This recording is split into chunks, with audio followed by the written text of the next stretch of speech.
গরুর মাংসের সাথে তো রুটি পরোটা খেতে আমরা অনেকেই পছন্দ করি, কিন্তু ঝামেলার কারণে রুটি পরোটা অনেক সময় বানানো হয় না।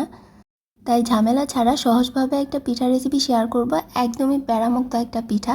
যেই পিঠাটা বানাতে কোনো প্যারা সহ্য করতে হয় না, খুব সহজেই পিঠাটা তৈরি করা যায় এবং খুবই কম সময়ের মধ্যে। তো এই পিঠাটা গরুর মাংসের সাথে সার্ভ করতে পারেন, দেখবেন খেতে অসম্ভব ভালো লাগে। অনেকেই এই পিঠাটাকে খোলাচালি পিঠা বলে থাকে, কিন্তু আমি এই পিঠাটাকে মৌচাক পিঠা বলবো, কারণ একদমই মৌচাকের বাসার মতো পিঠার উপরেরটা খুবই জালিদার হয়। তো চলুন কথা না বাড়িয়ে মূল রেসিপিতে চলে যাওয়া যাক। প্রথমে একটা বাটিতে আমি 2টা ডিম নিয়েছি। তো ডিমের সাথে স্বাদ মতো লবণ দিয়ে আমি ভালোভাবে ডিমটাকে ফেটিয়ে নেব। ডিমটা ফেটানো হয়ে গেলে তার সাথে দিয়ে দিব 1/2 কাপ কুসুম গরম পানি। পানির মধ্যে একটা আঙ্গুল ডিপ করে রাখা যায় সেরকম পানি টেম্পারেচারটা হতে হবে। তো 1/2 কাপ পানি দিয়ে ডিম পানির মিশ্রণটা খুব ভালোভাবে ফেটিয়ে নিচ্ছি। ফেটানো হয়ে গেলে একটা সাইডে রেখে দিচ্ছি। তারপর একটা বোলে আমি নিয়ে নিচ্ছি 2 কাপ ভেজা চালের গুঁড়া।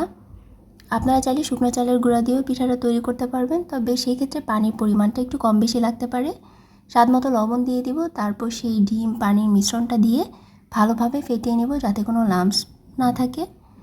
ভালোভাবে ফেটানো হয়ে গেলে এই পর্যায়ে দেখতে পাচ্ছেন যে পিঠার ব্যাটারটা একটু ঘন আছে। তা আমি আরও 3 টেবিল চামচ পানির মতো দিয়ে দিলাম। দিয়ে ভালোভাবে হ্যান্ড উইক্স দিয়ে 5 মিনিট ধরে ফেটিয়ে নিচ্ছি। এতে করে একটা এয়ার বাবল ক্রিয়েট হবে আর পিঠাটা মৌচাকের মতো জালিদার হবে। আর পিঠার ব্যাটারের কনসিস্টেন্সিটা ঠিক এরকম হবে। ব্যাটারটা খুব বেশি ঘন আবার খুব বেশি পাতলা হবে না। তো চুলায় একটা মাটির পাত্র বসিয়ে দিয়েছি। এই মাটির খোলাটাকে প্রথমে খুব ভালোভাবে গরম করে নিতে হবে। গরম করা হয়ে গেলে আমি একটা মেজারমেন্ট কাপ দিয়ে কিছুটা ব্যাটার দিয়ে এভাবে ঘুরিয়ে দিচ্ছি। এতে করে পিঠার ব্যাটারটা চারিদিকে ছড়িয়ে যাবে। তারপর ঢাকনা দিয়ে ঢেকে দিব। মাত্র কয়েক সেকেন্ডের মধ্যে কিন্তু পিঠাটা হয়ে যাবে। যখন পিঠাটা হয়ে যাবে তখন একটা এরকম স্টিলের খুন্তি দিয়ে পিঠাটাকে উঠিয়ে নেব। এরকম খোঁচা দিলে কিন্তু দেখবেন যে পিঠাটা খুব সহজেই উঠে গেছে। তো পিঠাটা এভাবে উঠিয়ে নিলাম। দেখুন পিছনের সাইডটা আমি দেখিয়ে দিচ্ছি, খুব সুন্দর একটা কালার হয়েছে, একদমই পুড়ে যায় নাই। এই সময় কিন্তু চুলার আঁচটা মিডিয়াম হাই হিটে রেখে পিঠাটা তৈরি করতে হবে। আর পিঠাটা দেওয়ার আগে কিন্তু মাটির পাত্রটা খুব ভালোভাবে গরম করে নিতে হবে। তো আবারও পিঠার ব্যাটারটা দিয়ে এভাবে ঘুরিয়ে দিচ্ছি। তারপর ঢাকনা দিয়ে চুলার আঁচটা মিডিয়াম হাই হিটে রেখে পিঠাটা তৈরি করে নেব। মাত্র কয়েক সেকেন্ডের মধ্যে পিঠাগুলো হয়ে যায়। আর এই পিঠাগুলো বানাতে খুব বেশি একটা সময় লাগে না, খুব কম সময়ের মধ্যে অনেকগুলো পিঠা তৈরি করা যায়। আর 2 কাপ ব্যাটার দিয়ে কিন্তু অনেকগুলো পিঠা তৈরি হয়। এই পিঠাটা যখন গরম থাকে তখন খুবই ক্রিস্পি হয়, আর যখন ঠান্ডা হয়ে যায় তখন পিঠাটা সফট হয়ে যায়। যারা যারা আমার মতো ক্রিস্পি পিঠা খেতে পছন্দ করেন তারা কিন্তু গরম অবস্থায় খেয়ে নিতে পারেন, তাহলে পিঠাটা খুবই মচমচে থাকে।